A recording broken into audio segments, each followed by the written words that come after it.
पर जयराम ठाकुर की हुंकार। नमस्कार, आप देख रहे हैं दिव्य हिमाचल टीवी और मैं हूं आपके साथ पल्लवी शर्मा। मैं आपके सामने हाजिर हूं हिमाचल आज का मुद्दा लेकर। हर बीतने वाले दिन के साथ हिमाचल में सियासत और गहराती जा रही है। ये स्वाभाविक भी है क्योंकि विधानसभा चुनाव निरंतर नजदीक आते जा रहे हैं। ऐसे में राजनीतिक बयान भी तीखे और तीखे होने लगे हैं। इसी तीखेपन की वानगी पर डालते हैं एक नजर। कांग्रेस की चार्जशीट में क्या राजेश, बहुत चर्चा है कांग्रेस की चार्जशीट की। कमेटीज बनी हुई है डिफरेंट, और उसमें एक चार्जशीट कमेटी अलग से बना रखी है। सही है, उस पर हंगामा हुआ है, उस बात पे हम पहुंचेंगे, लेकिन हम पहले शुरुआत विधिवत करते हैं हिमाचल की सियासत को लेके। आज जी मुख्यमंत्री जयराम ठाकुर साहब हमीरपुर जिला में थे। सही है, भोरंज चुनाव क्षेत्र में, विधानसभा क्षेत्र में। प्रदेश खूब रंग में नजर आए आज मुख्यमंत्री साहब। वहां पे हुआ क्या? बिल्कुल सही है। देखिए, हमीरपुर के दौरे पे थे मुख्यमंत्री। भोरंज विधानसभा हलके पहुंचे, कल्याण हेलीपैड पे कंजियाण में उतरे और वहां बाहर रैली मुख्यमंत्री जयराम ठाकुर की थी। तो जहां तक रंग की बात है अग्निहोत्री जी, बिल्कुल चुनावी रंग में एक तरह से मुख्यमंत्री नजर आए, अग्रेसिव नजर आए, और साथ ही साथ उन्होंने एक चेतावनी भी दे दी। उसी मंच से चेतावनी दे दी, चाहे कांग्रेस को चेतावनी दी या उन लोगों को चेतावनी दी जो पार्टी को बदनाम करने की कोशिश कर रहे हैं। दो तीन बड़ी महत्वपूर्ण चीजें मुख्यमंत्री जयराम ठाकुर ने कही हैं। उन्होंने ये कहा है कि कांग्रेस के नेता प्रदेश भर में इस तरह से चिल्ला रहे हैं और चिल्लाने से कभी सीएम नहीं बन सकते हैं। एक चीज इन्होंने ये कही है। महंगाई और बेरोजगारी को लेकर कहा है कि ये कांग्रेस की ही देन है और कांग्रेस इस उल्टा लांछन इसके बीजेपी या भारतीय जनता पार्टी पे लगा रही है। और तीसरी बड़ी महत्वपूर्ण चीज ये कही कि कांग्रेस चिट्टों पे पहले अपनी सरकारों के वक्त नौकरियां देती रही है, तब किसी ने जांच नहीं करवाई। किसी सरकार ने जांच करवाने की या कांग्रेस की सरकार ने कभी जांच करवाने की हिम्मत नहीं करवाई। लेकिन भारतीय जनता पार्टी पर या सरकार पे जब पुलिस पेपर भर्ती घोटाले के आरोप लगे तो सरकार ने केस सीबीआई को सौंपा और साथ ही साथ फिर दोबारा से परीक्षा करवा के युवाओं को भी न्याय दिया है। और भी उन्होंने कहा कि कांग्रेस के 4 नेताओं में मुख्यमंत्री बनने की होड़ लगी है। तो कांग्रेस को निशाने पे आज मुख्यमंत्री जयराम ठाकुर ने पूरी तरह से ले रखा है। चुनावी रंग में सीएम नजर आए, चुनावी रंग में नजर आए। देखिए राजेश, अदावत, राजनीतिक सियासी अदावत की बात कर रहे हैं, वो चल रही है। सबको पता है मुख्यमंत्री साहब का निशाना विपक्ष के किस नेता पर सबसे ज्यादा था। जी, और जाहिर सी बात है आरोप लगेंगे तो प्रत्यारोप भी होगा ही। अच्छा, ये तो आपने बताया। राजेश, भोरंज पे बड़े कृपालु नजर आए आज मुख्यमंत्री साहब। बोलते ना हमीरपुर में विकास थोड़ा पिछड़ा हुआ है, तो आज तो विकास की बल्ले बल्ले कर दी। वहां पे क्या हुआ? बिल्कुल सही है। देखिए, मुख्यमंत्री जयराम ठाकुर ने एक तो 90 करोड़ के उद्घाटन और शिलान्यास आज के दिन भोरंज विधानसभा हलके में किए। दूसरा, उन्होंने बड़ी महत्वपूर्ण चीजें अगर हम देखें तो सब जज कोर्ट का ऐलान भोरंज के लिए कर दिया। इसके साथ ही विद्युत बिजली बोर्ड के मंडल का ऐलान कर दिया, जल शक्ति विभाग के उपमंडल का ऐलान वहां के लिए कर दिया, सैनिक रेस्ट हाउस बनाने का मुख्यमंत्री जयराम ठाकुर ने ऐलान कर दिया, 4 स्कूल अपग्रेड कर दिए गए, स्वास्थ्य केंद्र को अपग्रेड किया गया है। इसके अलावा और भी बहुत सारी चीजें हैं, बहुत सारी सौगातें हैं जो आज मुख्यमंत्री ने भोरंज विधानसभा हलके को दी है। और आभार रैली जो जिस तरह की रखी गई थी मुख्यमंत्री जयराम ठाकुर के लिए, तो भोरंज भी एक तरह से गदगद नजर आया। अग्निहोत्री जी, गदगद नजर आया। विकास योजना, शिलान्यास जो हो गया राजेश, चलिए उन पे तो हो जाता है कि आगे क्या होगा, लेकिन कुछ ऐसे फैसले या घोषणाएं जो जल्दी ही पूरी हो सकती है। मंत्रिमंडल की बैठकों में आजकल वही तो हो रहा है, मुख्यमंत्री की जो घोषणा है फील्ड के दौरे। जी जी, तो देखते हैं भोरंज कितना संतुष्ट होता है। लेकिन राजेश, एक चीज और, भोरंज मतलब आईडी धीमान साहब का गढ़, स्वर्गीय आईडी धीमान शिक्षा मंत्री रहे हैं, लगातार जीतते रहे वो। उनको उन्होंने याद भी किया, गुरु पूर्णिमा भी थी, बिल्कुल मुख्यमंत्री साहब। लेकिन राजेश, एक बड़ी इंटरेस्टिंग चीज है, आईडी धीमान साहब के सुपुत्र और पूर्व विधायक है ना, जिनका टिकट काट के वर्तमान विधायक कमलेश कुमारी को दिया गया था, जो वर्तमान में अभी विधायक भी हैं।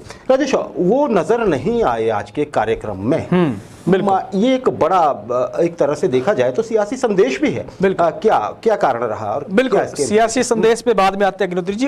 अगर हम 90 के दशक की बात कर लें तो जिस तरह से आईडी धीमान सक्रिय राजनीति में आए, भोरंज का लगातार वो विधायक बनते रहे और उन्होंने बहुत लंबे अरसे तक इस विधानसभा क्षेत्र की अगुवाई की। उसके बाद जब उनका देहावसान हुआ, निधन जब उनका हो गया, तो उनके बेटे को डॉक्टर अनिल धीमान को भारतीय जनता पार्टी ने टिकट देके उपचुनाव में उतारा और वो भारी मतों से जीत के फिर वो विधायक बने। लेकिन 2017 में उनका टिकट पार्टी ने जब बदल दिया तो उसके बाद से परिस्थितियां थोड़ी सी अनिल धीमान के लिहाज से देखें तो फिर भारतीय जनता पार्टी और अनिल धीमान के बीच एक गैप नजर आया। लेकिन पिछले दिनों की जहां भाजपा कार्य समिति या कार्यकारिणी में उनको पार्टी ने जगह देकर एक तरह से मनाने की कोशिश की। आज मुख्यमंत्री जयराम ठाकुर का दौरा भोरंज विधानसभा हल्के का था, लेकिन वो कार्यक्रम में नहीं पहुंचे और डॉक्टर अनिल धीमान कार्यक्रम में नहीं पहुंचे तो संदेश एक तरह से कार्यकर्ताओं में साफ चला गया है कि भारतीय जनता पार्टी के भीतर ही भीतर कुछ ना कुछ सुलग रहा है, क्योंकि पिछले कल का घटनाक्रम पंडित खीमीराम वाला सभी के जहन में एक तरह से जिंदा फिर से हो गया है। जी सही बात है। और हम अतीत में देखें, कुछ दिन पहले की बात, तो ऐसा सामने आया था कि डॉक्टर अनिल धीमान ने कहा है कि वो चुनाव लड़ेंगे। अब देखते हैं ये चीजें कहां तक जाती है। लेकिन फिलहाल बड़ी बात यह है कि भोरंज में आज बड़ा घटना प्रधान दिन रहा। मुख्यमंत्री स्वयं वहां थे, बहुत सारी सौगातें मिली, लेकिन कुछ यहाँ पे जो सियासत राजेश दिखती है ना, वो दिखी जरूर, यहाँ पे कुछ कमी जैसी दिखी डॉक्टर अनिल धीमान की गैर मौजूदगी में। अब राजेश एक और चीज, सीएम ने अब आज भोरंज में कांग्रेस पर जब प्रहार किए तो परिवारवाद पे भी कटाक्ष किया उन्होंने बीच में। लेकिन राजेश एक चीज और भी है, अगर परिवारवाद की बात है, हमें पता है कि भाजपा ने शीर्ष पे ये फैसला लिया है कि भाजपा में परिवारवाद को कोई जगह नहीं होगी। कहने का मतलब है एक परिवार से एक व्यक्ति सियासत में। लेकिन राजेश अगर देखा जाए ढंग से, चाहे सामने कोई कुछ नहीं बोल रहा है, लेकिन जनता है सब जानती है, हिमाचल में भी भाजपा, वर्तमान में भाजपा के कुछ नेता हैं जो अपने वंशजों को, बेटा बेटी या किसी को भी आगे बढ़ाना चाहते हैं। अब खुद आराम करके अपने बेटे को या वैसे आगे, उनके जहन में क्या चल रहा है आजकल, क्योंकि इलेक्शन बहुत नजदीक आने वाले हैं, क्या होगा? बिल्कुल सही है। देखिए, मुख्यमंत्री जयराम ठाकुर ने परिवारवाद को लेकर कांग्रेस पे तो आरोप जड़ा है। उन्होंने पार्टी हाईकमान जो कांग्रेस की है, सोनिया गांधी, राहुल गांधी और प्रियंका गांधी, इनका जिक्र एक तरह से किया, जिस तरह का परिवारवाद केंद्रीय परिदृश्य में जिस तरह से कांग्रेस के लिहाज से परिवारवाद हावी है। दूसरी तरफ हिमाचल प्रदेश में देखें तो पार्टी की प्रदेश अध्यक्ष और उनके फिर बेटे विक्रमादित्य सिंह विधायक हैं, उसका हवाला उसका हवाला वहां दिया जा रहा है। जहां तक इसके अगर ठीक हम उलट बात करें तो भारतीय जनता पार्टी ने एक तरह से संदेश साफ कर दिया, जिस तरह की हैदराबाद में कार्यकारिणी की बैठक हुई थी, जिसमें यह कहा गया था कि बीजेपी में अब परिवारवाद को के लिए कोई जगह नहीं है।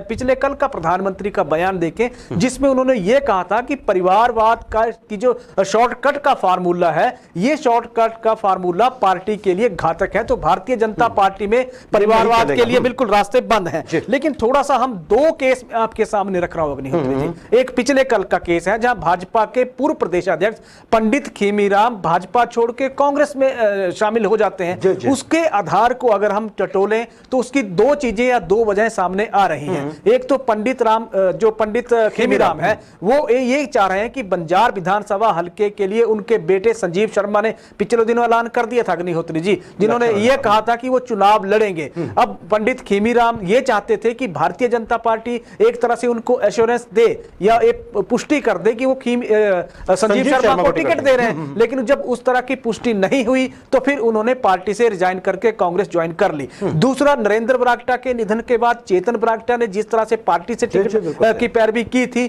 भारतीय जनता पार्टी ने उसे नकार दिया था। लेकिन चेतन बरागटा निर्दलीय चुनाव लड़े, हालांकि चुनाव हार गए, लेकिन एक तरह से बगावत के सुर वहां पार्टी की नीति के खिलाफ उठे थे। अब जो राजनेता जिसने अपनी पूरी उम्र पार्टी की सेवा में लगाई है, वो अपने बच्चों का भविष्य पार्टी के भीतर नहीं देख रहा है, तो फिर कहीं ना कहीं परिस्थितियां खराब होती जा रही हैं। दो उदाहरण सबसे बड़े हमारे सामने हैं। बिल्कुल राजेश, आपने ठियोग की बात की, बरागटा साहब की, वहां पे जो भाजपा की ऑफिशियल कैंडिडेट थी, उनको कितने वोट मिले, वो जमानत, बिल्कुल सही बात है। और अब बंजार में जो हुआ है, कल खीमीराम साहब गए हैं, उनके सुपुत्र राजेश। और इसमें कोई ढकी छुपी बात नहीं है, सारी दुनिया, सारी जनता हिमाचल की जानती है, दुनिया तो नहीं खैर, कि किस राजनेता के किस वंशज की सियासत में इंटरेस्ट है। सही है। और सब देख रहे हैं, चुप होकर देख रहे हैं। बिल्कुल, ये पार्टी को भी पता है, देख रहे हैं उन नेताओं की तरफ कि वो अपने बच्चों के लिए अब क्या फैसला लेने वाले हैं। इंटरेस्टिंग होगा राजेश। बिल्कुल। अच्छा, आगे राजेश, एक और चीज,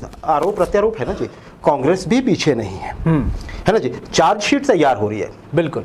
और इसके जवाब में जैसे कांग्रेस ने बताया है कि हम फलां दिन को या इस समय जैसे वहां पे सौंपेंगे चार्जशीट को और सबके खिलाफ कुछ ना कुछ है उस चार्जशीट में, मुख्यमंत्री साहब ने बता दिया कि हमारे पास भी तो चार्जशीट पड़ी हुई है, वो हम दे देंगे। होगा क्या ये काउंटर बैलेंस होके चार्जशीट दबी रह जाएंगी दोनों तरफ की, या फिर सामने आ ही जाएंगे? बिल्कुल बिल्कुल, जनता तो चाह रही है कि आ जाए, बिल्कुल, क्योंकि दोनों तरफ की आ जाएंगी। बिल्कुल, देखिए जनता का सवाल तो आपने कर दिया है और जवाब भी आपने उसका दे दिया है। कांग्रेस ने चार्जशीट तैयार कर दिया है, कांग्रेस चार्जशीट तैयार करने में जुटी हुई है। पूर्व सीपीएस या घुमारवी के पूर्व विधायक राजेश धर्माणी को पार्टी ने जिम्मा सौंपा है। 11 जयराम मंत्रिमंडल के 11 में से 10 मंत्रियों के खिलाफ कांग्रेस चार्जशीट पे फोकस कर रही है और इसका जवाब अगर आज हम देखें तो जवाबी कार्रवाई एक तरह से ऐलान मुख्यमंत्री जयराम ठाकुर ने भी कर दिया है। उन्होंने यह कहा है कि आप अगर चार्जशीट भाजपा के खिलाफ लाएंगे तो उससे पहले सरकार के पास जो कांग्रेस की पिछली चार्जशीट पड़ी है, सरकार उस पर कार्रवाई कर सकती है।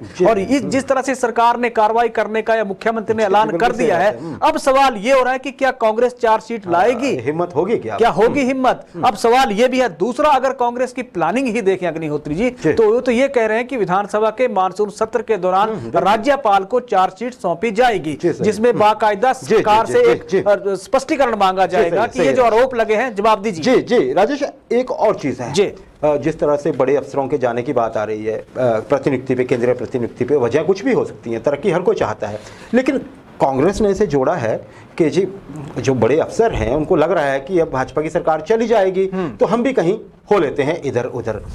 बड़ा कटाक्ष किया उन्होंने इसको और डूबता जहाज बताया भाजपा को।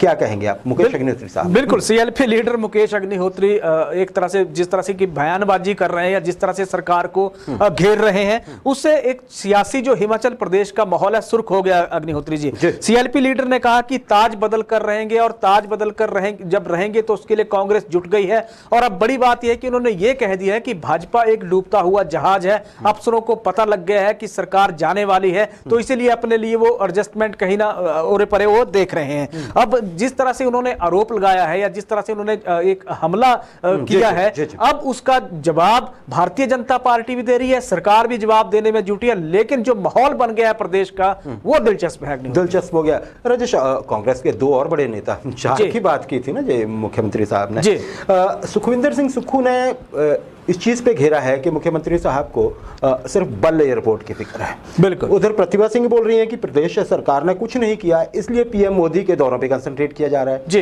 तो ये दोनों बयान किस तरह से हैं, मतलब घेरा जा रहा है एक तरह से, क्या कहेंगे? बिल्कुल, देखिए अगर हम भारतीय जनता पार्टी के नजरिए से देखें या सरकार के नजरिए से देखें, मुख्यमंत्री जयराम ठाकुर की एक चीज माननी पड़ेगी कि वो जमीनी स्तर पर जिस तरह से एक्टिव है अग्निहोत्री जी, वहां से भारतीय जनता पार्टी को बूस्टर डोज उन्होंने दे दी है। और कांग्रेस अब ये देख रही है क्योंकि मुख्यमंत्री एक्टिव है तो उनको घेरा कैसे जाए। पिछले कल का बयान है जिन्होंने जो बल के इंटरनेशनल एयरपोर्ट को लेकर मुख्यमंत्री जयराम ठाकुर ने दिया था कि ये बनकर रहेगा, मेरी जिद है, उसी को लेकर सुखविंदर सिंह सुक्खू ने कहा है कि जिद अगर विकास के काम में दिखाई होती तो ज्यादा बेहतर होता, युवाओं के लिए रोजगार के लिए जिद अगर मुख्यमंत्री दिखाते तो ज्यादा बेहतर होता। वहीं प्रतिभा सिंह ने कहा कि सरकार ने 4.5 साल के कार्यकाल में कुछ भी नहीं किया है, इसीलिए बार बार प्रधानमंत्री के हिमाचल प्रदेश के दौरे करवाए जा रहे हैं, तो सरकार केंद्रीय मंत्रियों को बुला रही है कि आप हिमाचल प्रदेश आइए, माहौल बनाइए। तो इस तरह का आरोप लग रहा है। लेकिन बड़ी बात यह कि भारतीय जनता पार्टी के लिए जिस तरह से